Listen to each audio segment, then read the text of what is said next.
¿Qué está pasando en Colo-Colo? Hace pocos días nuevamente hubo una elección en blanco y negro y otra vez Aníbal Mosa ha logrado ser presidente del club más popular de nuestro país. Esto pese a que él estaba a la cabeza en el momento institucional y deportivo más delicado de su historia. El equipo estuvo a punto de descender.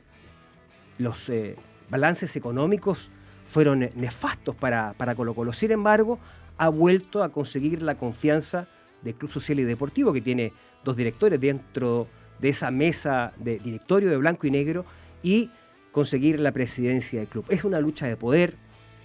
Está el grupo encabezado por Leonidas Vial, está Gabriel Ruiz Tagle, que no suele aparecer su nombre mucho últimamente en los medios de comunicación, pero sigue teniendo una participación importante dentro de las acciones de Colo-Colo. Está el Club Social. ¿Qué hay detrás de esta pelea que en los años se ha prolongado desde que este club, el más importante de nuestro país, de nuestra historia futbolística, se transformó en una sociedad anónima? Hay una investigación de verdad muy profunda que nos da luces respecto de lo que hay detrás de esta lucha de poder, de esta lucha de egos, que no solamente tiene que ver con los dirigentes, sino que también con su hinchada, con la barra brava, con la garra blanca. El año 1929 se publicó un libro. Se llamó David Arellano, el deportista mártir.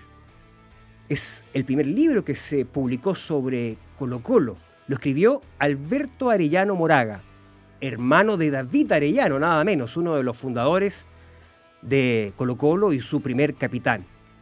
Alberto fue un profesor y un periodista deportivo, y resulta que su nieto ha escrito un libro, Alberto Arellano, con este nombre y con este apellido. La verdad, no queda otra posibilidad de que sea quizás un simpatizante, un seguidor de Colo-Colo y toda su historia. Este nuevo libro, que salió hace muy poquito, se llama ¿De quién es Chile? La historia de Colo-Colo en la era de las sociedades anónimas. Escrito por el periodista Alberto Arellano, egresado de la Universidad Adolfo Ibáñez y magíster en Historia de la Universidad Católica de Valparaíso. Es miembro del Consorcio Internacional de Periodistas de Investigación, en donde ha participado en muchas publicaciones realmente relevantes que no tienen que ver específicamente con el deporte. Los Panama Papers, por ejemplo, los Paradise Papers y los Pandora Papers. De eso se ha hablado muchísimo. Hoy es el director del Centro de Investigación y Proyectos Periodísticos de la Universidad Diego Portales y estará con nosotros en este podcast En Pauta para hablar de lo que pasa en Colo-Colo. Alberto, muchas gracias por acompañarnos. Muchas gracias a ti por la invitación. Bueno, primero hay una cuestión familiar que te motiva, ¿no es cierto?, a escribir este libro, esta investigación periodística. Sí, claro. Ahí yo soy de la idea de transparentar, digamos, sobre todo cuando uno escribe desde el periodismo, cualquier tipo de situación que a uno pudiese, digamos, provocarle algún sesgo. Y claro, yo soy nieto de Alberto Arellano Moraga, hermano de David Arellano, fundador y primer capitán de Colo-Colo, mártir de Colo-Colo, padre de la institución. Quería, digamos, transparentarlo desde esa perspectiva, pero también desde la perspectiva de poder contarle, digamos, a los lectores y a las lectoras cuál es la motivación más profunda de este libro, y era justamente esa: poder escribir la historia de alguna manera contemporánea de Colo-Colo desde el periodismo, tal como lo hizo mi abuelo Alberto Arellano Moraga 90 y tantos años atrás, en 1929, cuando publica este libro tras la muerte de su hermano David. Porque veía que esa historia inicial que había contado mi abuela era radicalmente distinta a la historia actual de Colo-Colo, y creí necesario además dejar registro de qué es lo que significó la llegada de la sociedad anónima al fútbol a partir del caso, digamos, madre, o el caso laboratorio que es Colo-Colo. Porque son dos instituciones radicalmente distintas. Entonces había que dejar registro de eso. Hay mucha literatura respecto a la quiebra de Colo-Colo, las razones de la quiebra, etcétera. pero hay muy poco respecto digamos, una investigación profunda respecto de los últimos 20 años, casi 20 años de Colo-Colo, y que tienen que ver justamente con la apertura de Blanco y Negro a la Bolsa de Valores, y cómo, digamos, esta institución, que ha sido tradicionalmente por más de 90 años una institución de socios, termina, digamos, en manos de empresarios, de políticos, de gente relacionada al mundo de la bolsa de valores, digamos, a corredoras de bolsa, etcétera, etcétera. Porque hay un quiebre de trayectoria vital. Me parecía pertinente, además, dejar registro de esto en virtud también de los movimientos que pasan a nivel internacional, sudamericano principalmente. Estoy pensando en el caso de Argentina, en donde se está discutiendo esto actualmente a partir de la llegada de Javier Milei, ¿cierto? Y quizás un poco antes, pero ahora con una recarga, digamos, a la presidencia de la República Argentina, desde el punto de vista de la privatización, ¿cierto? O la entrada de capitales privados a la propiedad de los clubes. Alberto, tú recién lo mencionabas, Colo-Colo como un caso de laboratorio. La pregunta derechamente, después de esta investigación, ¿tú tienes la certeza o una seguridad importante de que se utilizó la quiebra de Colo-Colo para imponer la llegada de las sociedades anónimas deportivas en nuestro país? Quizás no sería tan tajante, pero evidentemente hay un aprovechamiento, o sea, el momento indicado para propiciar el ingreso de capitales privados a la propiedad de Colo-Colo es ese. Podemos discutir si la quiebra era legítima o no, porque lo que hace la tesorería es reinterpretar una norma del Servicio de Impuestos Internos, ¿cierto?, que hasta ese momento yacía, digamos, enterrada bajo varios metros bajo tierra. Y uno podrá ver ahí intencionalidad o no. Lo cierto es que Colo-Colo llega a la quiebra administrado de pésima manera. Eso no hay que, digamos, cegarse ante esa realidad, ¿no? Los periodistas tenemos que afirmarnos los hechos y no los sentimientos. Colo-Colo es una organización hasta el 2005, digamos, donde entra, y hasta la quiebra, muy mal administrada, con deudas y presa del factoring, ¿no? Esa es la realidad de Colo-Colo. Y es cierto lo que tú dices desde el punto de vista de que el ingreso de capitales privados a la propiedad de Colo-Colo concita el más amplio interés, no solamente económico, sino que también político. O sea, la velocidad con la que se legisla y se tramita el proyecto de ley ingresado por el expresidente Sebastián Piñera en el año 98, el mismo día que va a dejar su cargo de senador, y con claras intenciones, digamos, de participar de este negocio, es ágil, rápida y concita el interés transversal de todas las bancadas políticas, con además una urgencia puesta desde el Ejecutivo que pocas veces se ve. Entonces, de hecho, perdón, haces una comparación con otras leyes súper importantes en el país que demoraron una década. O sea, 20 años, ¿no? La reforma al Código de Aguas, cuando ya el año 91 el expresidente Patricio Aylwin hablaba de la necesidad de reformar el Código de Aguas para evitar la especulación con el recurso, etcétera. Eso fue el año 91, recién se aprobó una ley en 2005.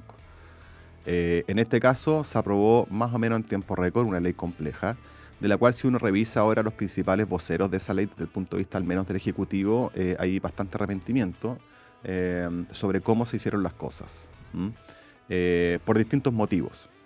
Pero lo cierto es que hay una oportunidad que es, digamos, muy propicia para que se activen intereses transversales, económicos y políticos para que permitan, digamos, el ingreso de personas naturales y jurídicas que no son los socios, digamos, tradicionales del club, a ingresar, digamos, a este nuevo proyecto que promete mucho.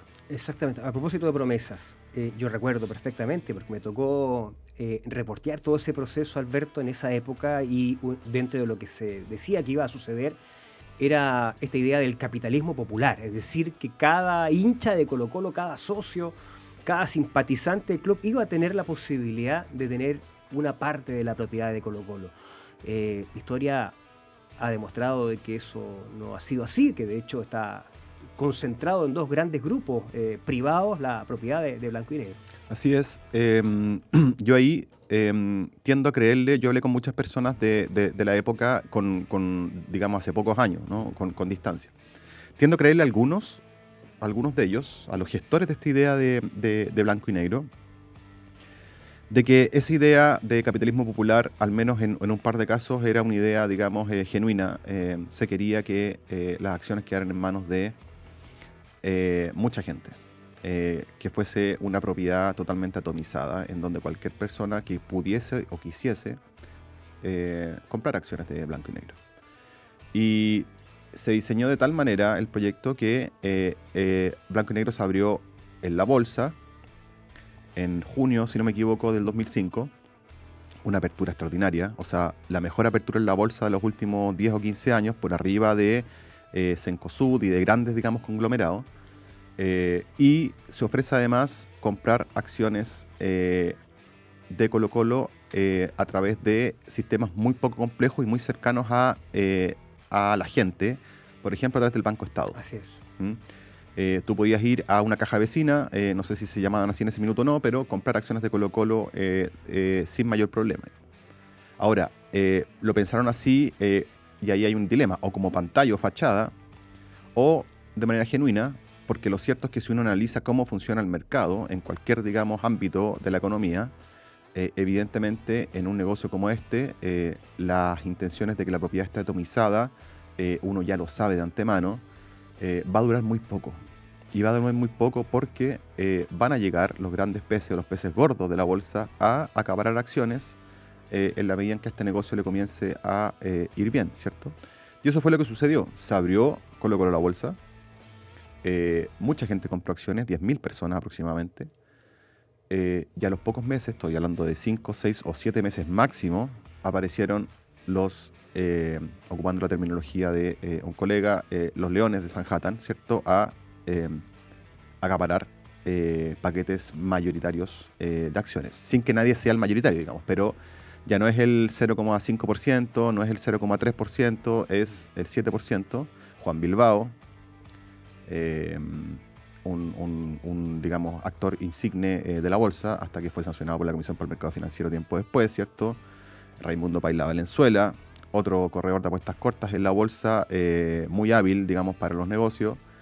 Y luego ya comienza ya a aterrizar el empresariado y algunos políticos. Estoy hablando de Carlos Ruiz Tagle, por parte de muy amigo de Raimundo Valenzuela, y luego cierto, llega Sebastián Piñera interesado por, digamos, tomar parte de este proyecto, y todos llegan por distintas razones. Y evidentemente Leonidas Vial y su familia, digamos. Hasta hace poco no sabíamos quiénes estaban detrás de las acciones de la corredora la Raín Vial. Evidentemente uno tiende a pensar que es Leonidas Vial, ¿cierto? Leonidas Vial el año 2011-2012 aparece con el 10%, pero también aparecen sus hijos y muchos gerentes de la corredora la Raín Vial con acciones, ¿no?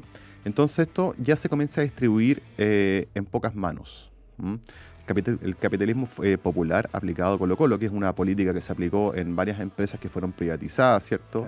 Claro. Una de ellas Sokimich, que hubo también hay un experimento de capitalismo popular fracasado en muchas partes, digamos, se vuelve a revivir para como pantalla poder ser, o de manera genuina para el caso Colo-Colo, pero esa idea no supera, digamos, o no resiste más allá de algunos pocos meses, porque despierta el interés de grandes inversionistas de la bolsa. Alberto, antes de ingresar a los nombres propios de los que hoy están controlando Blanco y Negro y las motivaciones que lo llevan a invertir y estar, digamos, en la propiedad de este, que significa el control de la institución deportiva más importante del país, o la más relevante, la que acapara la masa, te quería preguntar por el rol que tuvo Eduardo Menichetti, que fue presidente en la época de la corporación, por supuesto, ¿no es cierto?, que también tuvo una lucha ahí de ego y de liderazgo con otro presidente muy reconocido por la historia, como Peter Dragisevich. Entiendo, y lo establece en tu libro, que él fue como que el que allega al interés de muchos inversores en la época en que comienza a operar la ley de sociedades anónimas deportivas en nuestro país. Sí, claro, ahí también es otra forma de ver cuánto apuro había porque esto se tramitara, porque los tiempos son muy precisos. O sea, se aprueba la la ley de sociedades anónimas deportivas. Poquitos días antes se constituye Blanco y Negro y aparece publicado, digamos, en el diario oficial la constitución de la sociedad. Comienzan a ocurrir movimientos que son milimétricos y que permiten, digamos, que esto suceda con muy poco tiempo, o en un transcurso de tiempo muy, muy breve. El rol de Menichetti, de alguna u otra manera, es de transición entre la quiebra y lo que va a ser Blanco y Negro. Y eso es porque a partir del interés que despierta esto en inversionistas de la bolsa y en empresarios a los cuales se les despierta, digamos, el interés por, según ellos, revivir a Colo-Colo y hacerlo mucho más grande de lo que es, se encuentra Menichetti con Sergio Guzmán. Sergio Guzmán es un gerente, digamos, top en Chile, digamos, de muchos conglomerados, ha sido director, etcétera. Y se encuentra en una iglesia en la Dehesa, un domingo, en misa, y se acercan, digamos, a hablar respecto de cómo sacar a Colo-Colo de la situación en la que está. Y una idea que se ocurre ahí, muy propia también de la época, es pensar en una concesión, ¿cierto? Como estamos hablando del año 2004-2005. Como la carretera. De alguna manera Claro. Son los años de las concesiones, Exacto, ¿cierto? de las obras públicas. Claro, que es un modelo de gestión, política, de política pública, muy marcada en el gobierno del expresidente Ricardo Lagos, ¿cierto? Entonces, pensar en una concesión a partir de la cual entre el capital privado, y ese capital privado que va a entrar a comprar acciones va a permitir levantar una suma de dinero considerable que permita pagarle a los acreedores, que en ese minuto son muchos, y además evitar cosas que están pasando y que son ciertas, que hay una urgencia que es bueno ponerla sobre la mesa, la posibilidad de que se remate el Estadio Monumental luego de que ya se ha perdido el Teatro Caupolicán y la sede Cienfuegos. Claro. O sea, Perdón, que es lo que uno de los argumentos de la defensa del sistema es precisamente, muchas veces ellos dicen, nosotros salvamos la propiedad del Estadio Monumental para Colo-Colo. Claro. Ese es el argumento, que se esgrime, que se puede analizar en detalle, digamos, y puede tener algo de razón desde el punto de vista de que no había un plan alternativo en ese minuto que permitiera hacerse cargo del pago a los acreedores, en el contexto de una quiebra, ojo. En términos muy generales, si tú no te haces cargo, digamos, del pago a los acreedores, es inviable pensar en que ese proyecto pueda renacer, digamos. Entonces, la apertura en la bolsa permite levantar cerca de 30 millones de dólares, ¿no? 30 millones de dólares que en ese minuto, digamos, no es posible obtenerlos de ningún otro lugar. En términos reales, no hay un plan B, no hay un proyecto que diga, no, hagamos esto de esta manera, ¿no? Es ese, entra con fuerza, entra con viento a favor desde el punto de vista político, con una ley recién aprobada y con los aplausos y los vítores, digamos, de todo el mundo político transversal, salvo un par de personas que no estaban de acuerdo con esta idea, pero es una aplanadora completa. Y con la connivencia también de sectores de la barra brava de Colo-Colo convencidos de que esta es una muy buena alternativa. Podemos hablar de ¿Estaban convencidos o fueron de alguna manera convencidos? ¿De qué manera fueron convencidos? Claro. Convencidos es una... Hay muchos relatos respecto de cómo los primeros, digamos, gestores de blanco y negro logran reunirse varias veces en la oficina, en oficinas, digamos, de Sanhattan con algunos de estos personajes. Es la época de Francisco Muñoz, Pancho Malo y de otros, digamos, líderes de la Garra Blanca para generar una única fuerza, desde el punto de vista de que si uno pensaba cuál era el único obstáculo que había para poder terminar de consolidar este proyecto y echarlo a andar, ya no era el tema normativo, ya estaba aprobado en el Congreso, era el único problema que quedaba eran los socios. Los socios que han sido históricamente, ¿cierto?, dueños, por así decirlo, de la institución. ¿Cómo remover, cómo saltarse ese obstáculo? Se genera una estrategia que tiene que ver con acercarse a parte de ese grupo, justamente quienes lideraban la barra brava, y ocuparlos como pivote para lograr allanar ese camino en el contexto de una asamblea en la cual se vota, ¿cierto? Si es que se acepta o no se acepta, digamos, que llegue blanco y negro. Y ahí además presentan a Mirko Josic, etc. O sea, como gerente deportivo, eso era como el gerente gancho. deportivo, pero hay gancho, que recordarle a la gente que efectivamente la transformación de Colo-Colo, digamos, en una sociedad anónima, el entregar esta concesión, fue votado en una asamblea de socios del Club Social y Deportivo. Fue votado en una asamblea de socios del Club Social y Deportivo, y ahí aparecen varios relatos en donde se habla de una noche que fue algo violenta. O sea, desde el punto de vista de las amenazas que corrieron por parte de este grupo para que no hubiese oposición a la llegada de blanco y negro. de este grupo, digamos, de hinchas. Claro que sí. En contra de otros, ¿no? Hay algunos que relatan que no fueron porque estaban amenazados, otros que indican que los llamaron desde la cárcel para amenazarlos y amedrentarlos de modo que no se presentaran en la asamblea. Otros que hicieron, digamos, proselitismo durante muchas semanas para que durante esa asamblea nadie se atreviera siquiera a expresar un descontento o una oposición y que eso no se transformara en un fenómeno mayoritario que impidiera entonces que llegara Blanco y Negro. Y en ese minuto ya llega Blanco y Negro. Una de las cosas que llama la atención es que en esas primeras etapas, primeros años de Colo-Colo, S.A., Blanco y Negro más bien, ¿no? Cristian Varela es el que asume la presidencia, de hecho, de la corporación y actúa muy en consonancia con los intereses de la directiva de Blanco y Negro. Claro, allí hay una ¿cómo se podría llamar? Hay desde el 2005 hasta el 2012 o 13, yo la llamaría desde el punto de vista de los socios tradicionales y de la corporación, una larga noche. Desde el punto de vista de que Cristian Varela por mucho tiempo, durante los años iniciales, pero después siguió teniendo fuerza, digamos, fue al mismo tiempo presidente de Blanco y Negro y de la corporación. Claro que sí. Porque eso es un problema. Bueno, ¿cuál es el problema de eso? Él lo ve como algo muy virtuoso. Yo hablé con él, está en el libro, está en su respuesta, ¿cierto? Está la conversación que tuvimos con él. Él lo ve como algo de lo más normal posible. Hoy, si uno lo mira con distancia y con los estándares hoy día que hay en el manejo de cualquier sociedad anónima, eso es a toda luz un conflicto de interés. ¿Por qué? Porque está Blanco y Negro por una parte, que es el titular de la concesión, y está el club social, que es el dueño, digamos, de los activos de esa y del patrimonio de esa concesión.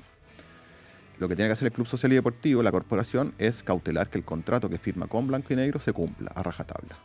¿De qué manera entonces alguien puede cautelar ese contrato estando en las dos partes? Claro que sí.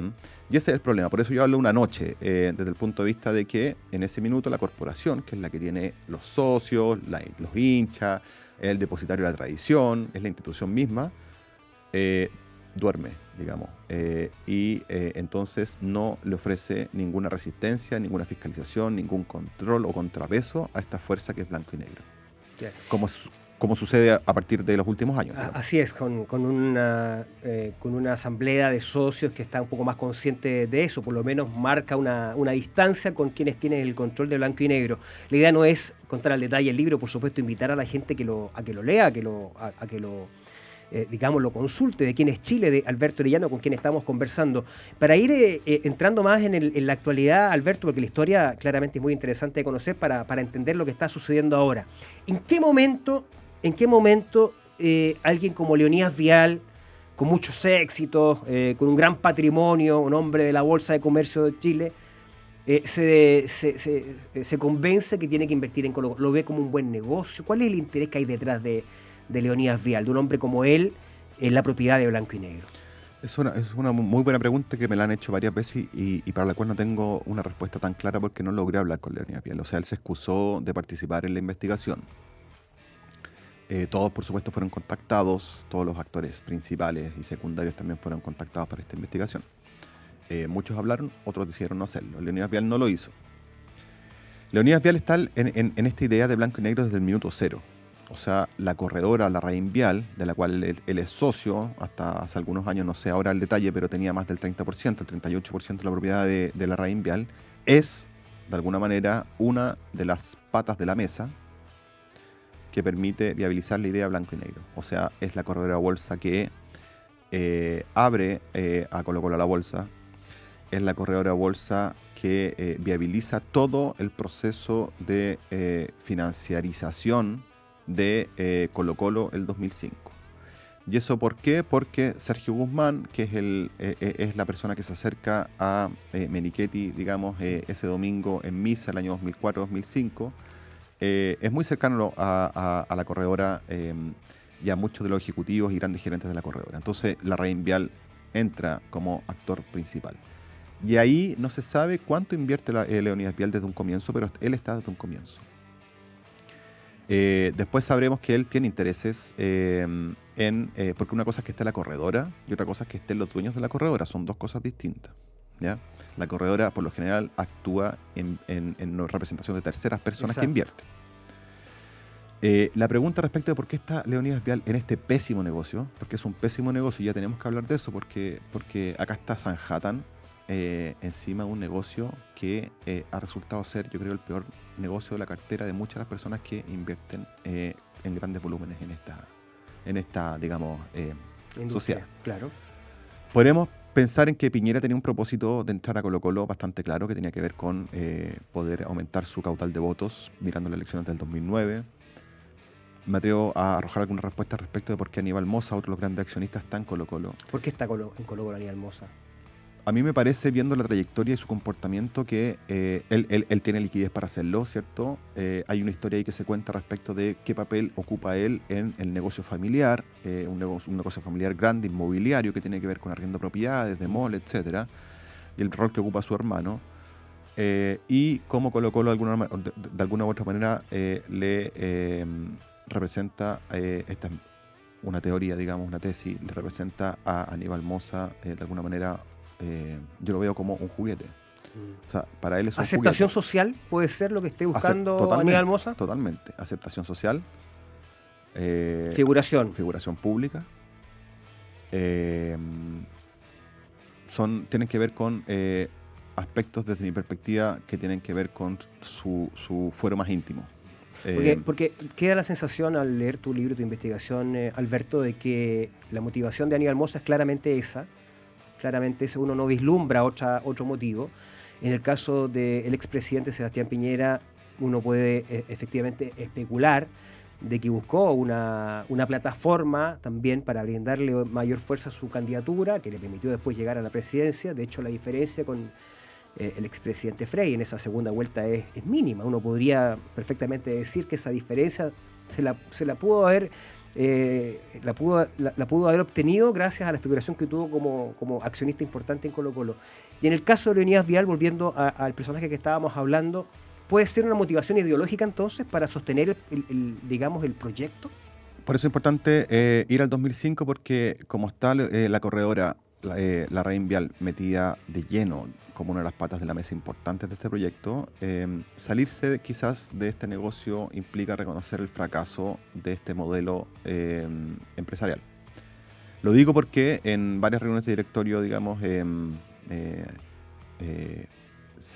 cuando se leen los balances financieros del año anterior, digamos, son puras decepciones. Cuando ha ganado algo de plata blanco y negro, algo de dinero blanco y negro al término del ejercicio financiero de un año determinado, es muy poco lo que se reparte a los accionistas. Y eso incluso ha desatado comentarios de Leonidas Vial en esas reuniones. Hay una frase notable en el libro, ¿no? Que no alcance ni para comprar una Mahindra. Claro, no una alcanza, camioneta esta. Son chauchas. Claro. Son chauchas. O sea, las utilidades del año más exitoso de blanco y negro no alcanzan ni siquiera la mitad del valor de una propiedad, digamos, de Leonidas Vial de las que tiene, digamos, ¿no? Entonces, es un negocio malo, pero salirse también quizás significa reconocer, digamos, quizás este fracaso ideológico, como dices tú, respecto de la privatización. Quizá hay otras motivaciones. Hay personas que aseguran que es muy colocolino y que él se entretiene mucho con esto, pero él está alejado de Colo-Colo, según él, y no tiene mayor influencia, digamos, no va al estadio, ahora, en términos de figuración pública, tiene bastante menos de la que tenía hace 4 o 5 años. Efectivamente. Entonces, claro, hay una incógnita respecto de eso. No quiero que se nos vaya el tiempo sin abordar otra de las grandes luchas que hay dentro de poder dentro de Colo-Colo, porque está muy bien retratado en el libro, también lo que tiene y está relacionado con la garra blanca, ¿no? También ha habido una lucha de poder, en este caso sangrienta, por el control de la barra y todo lo que eso significa. Esto está muy bien reflejado en tu investigación, Alberto. ¿Cómo has visto ese fenómeno en esta etapa de la historia? Con blanco y negro, la barra brava no es que no haya existido antes la violencia, evidentemente, ni tampoco es que blanco y negro haya inventado las prebendas desde la dirigencia. Es decir, por prebendas me refiero a la entrega de entradas y de ciertos recursos. Eso no lo inventó blanco y negro, pero abrió la llave mucho más allá de lo que la habían abierto dirigencias anteriores, la llave de recursos. Y permitió entonces que esto el manejo y el control de la garra blanca, de la barra brava de Colo-Colo, o de la barra de Colo-Colo, porque hay que hacer una distinción también. Voy a hacer un pie de página muy breve. La garra blanca está compuesta por muchos piños, que son agrupaciones distintas barriales. No todas tienen los mismos intereses, no todas son ultraviolentas, etcétera, etcétera, etcétera. Ya. Dicho eso, bajo este mandato de blanco y negro, la garra blanca se transforma en un poder en sí mismo. O sea, en un poder o detenta el poder como nunca antes lo ha detentado, porque hay muchos más recursos y se transforma en un negocio con ingresos importantes, ingresos monetarios importantes, a través de la venta de entradas, a través de las posibilidades que los mismos ejecutivos o gerentes o directores de blanco y negro le ofrecen a algunos personajes de la barra para conectarlos con directivos de otras empresas para desplegar publicidad, por ejemplo en el estadio, en las graderías. Esto se transforma en un negocio de muchos millones, como nunca antes se había transformado, como nunca antes lo había sido. Y eso genera obviamente luchas de poder internas, porque son varios los intereses comprometidos ahí y son varios los que quieren quizás tomar parte de esa fiesta, ¿no? Está Francisco Muñoz desde el 2005. Pancho Malo hasta el 2012. Y hace de esto un negocio. La instrucción de blanco y negro inicial, o la idea de blanco y negro inicial, fue erradicar la violencia en los estadios, y fue su promesa, una de las promesas de punta. Y fue una de las promesas no solamente de blanco y negro, fue la promesa latente, latente durante los 2, 3, 4 años que se remitió este proyecto, de muchos parlamentarios que con esto elevaron la tesis de que iba a ser la varita mágica para que volviera la familia al estadio y que no hubiese más violencia. Evidentemente eso no sucedió, no hay que mencionarlo casi.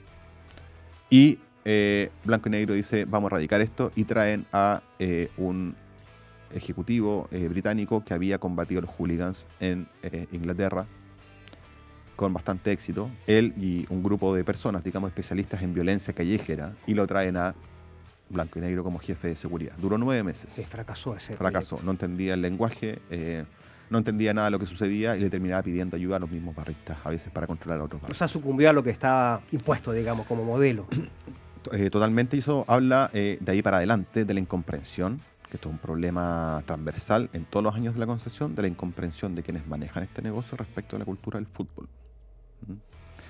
De cómo funciona. Sí, por supuesto. Alberto, bueno, hay detalles, por supuesto, de una batalla sangrienta con muertos, asesinatos o intentos de asesinato que están descritos en el libro. Es la invitación para que la gente lo lea, pero se nos está acabando un poco el tiempo, entonces quería abordar el rol del Club Social y Deportivo, porque partió con Cristian Varela, alguien que venía precisamente del grupo, o sea, del mismo riñón de los empresarios que invierten en blanco y negro, pero después parece hay un poquito más de conciencia.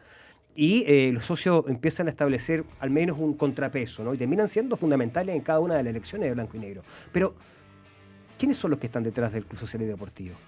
¿Hay algún poder también paralelo que ha buscado un contrapeso? ¿Está la política metida en el Club Social y Deportivo? O sea, han habido dirigentes que son militantes de partidos políticos. Claro. Hacia el 2015 asumió Fernando Monsalve, que tiene vínculo con el Partido Comunista. Hay ciertas personas que tienen o han tenido vínculos con el Frente Amplio, entiendo, pero es un movimiento, yo diría hoy, más bien despolitizado, que tiene, o no necesariamente politizado, no es partidista y que tiene directrices muy claras respecto de lo que se quiere conseguir, que es que el Club Social y la Corporación vuelvan a tener el control, ¿cierto?, al terminar la concesión de la administración de Colo-Colo. Y hoy generan un contrapeso como antes no lo generaban. También hay disputas internas en el Club Social. O sea, hoy día hay hay una presidencia. La de Matías Social, Pacheco, claro. Camacho. Perdón, Matías Camacho, cuestionado. Que está bastante resistida por grupos importantes, digamos, de socios. Entonces, ahí también hay disputas que tienen que ver con ese liderazgo, que es un liderazgo que o son disputas que se van a tensionar cada vez más en la medida en que se acerque el plazo de término de concesión, sin duda. Ahora, raya para la suma, uno diría, bueno, ¿qué va a ser del término de esta concesión, digamos, y en qué eventualmente estado Blanco y Negro va a entregar, digamos, la administración de Blanco y Negro, si es que la llegan a entregar? Evidentemente está levantando estrategias para no hacerlo, y en eso tiene que ver la promesa, ¿cierto?, de la remodelación completa del estadio, el naming rights y un montón de cosas. Pero en rigor, si uno toma el periodo 2005-2024 de lo que ha sido este experimento, los hechos dicen que ha sido un total fracaso. Esto no lo digo yo, no es una opinión, es un total fracaso. ¿Desde qué punto de vista? Desde el punto de vista de la eliminación de la violencia en el entorno futbolístico, eso no ha sucedido. Desde el punto de vista de volver a llevar a los equipos, en este caso Colo-Colo, al plano internacional y que sea un equipo competitivo, tampoco ha sucedido. Trabajo de cantera tampoco ha sucedido. Y eso sucede porque, fíjate bien en algo, este es un negocio en el cual han pasado grandes empresarios y actores del mundo financiero en Chile. Gente de peso, Leonidas Vial, Sebastián Piñera, Gabriel Ruiz Tagle, Raimundo Valenzuela, Juan Bilbao y muchos más. El año pasado a Blanco y Negro le fue bien en términos numéricos, pero eso se traduce en que, o ese balance positivo se traduce en 800 millones de pesos. Para un negocio de esta magnitud son chauchas. O sea, están los principales actores del mundo financiero y empresarial administrando uno de los activos más importantes de Chile, con todo lo que significa Colo-Colo, la marca, sus emblemas, su nombre. Es un activo importante. Y cuando le va bien o se golpean la espalda es porque ganan 800 millones de pesos. Uno lo puede comparar con los equipos, digamos, a los que les va bien en otros países, los equipos importantes y más populares, y es ridícula la cifra. O sea, no se podría presentar como en ningún caso como un caso de éxito, ¿no? Son 800 millones de pesos para un activo y un patrimonio que es gigante, que involucra a una cantidad de gente importante, y no le sacan, digamos, el rendimiento. Estoy hablando de dinero porque finalmente el dinero es el que trae jugadores, el dinero es el que permite tener infraestructura de punta, el dinero es el que permite tener un buen estadio. Este es un negocio pésimo, malo, mal administrado, y en donde todas las promesas puestas como semilla en el 2005, que debía rendir frutos, digamos, tienen matices, pero por lo general no se han cumplido. Es muy interesante el tema, Alberto, pero la última pregunta, ¿tú no le das crédito, no confías en esto de la promesa de la remodelación definitiva del Monumental? ¿Lo viste también como una estrategia electoral en este momento en que se iba a producir un cambio en la directiva? Yo creo que es algo que debiese ocurrir, pero evidentemente, o sea, el timing es claro y preciso, digamos. Se comienza a hablar de esto 3 semanas, un mes antes de la elección de presidente de Blanco y Negro, que fue el 24 o 26 de abril, no me acuerdo, en donde hay 2 bandos en disputa, ¿cierto? Y es evidente que es una estrategia de reelección que fue fallida porque Aníbal Mosa logró nuevamente imponer sus términos en el directorio con los votos de la corporación. Entonces ahí yo creo que va a ser más bien una suerte de gancho que va a ocupar Blanco y Negro a la larga, si es que logran ponerse de acuerdo, cosa que nunca ha pasado, que eso es lo otro, ¿eh?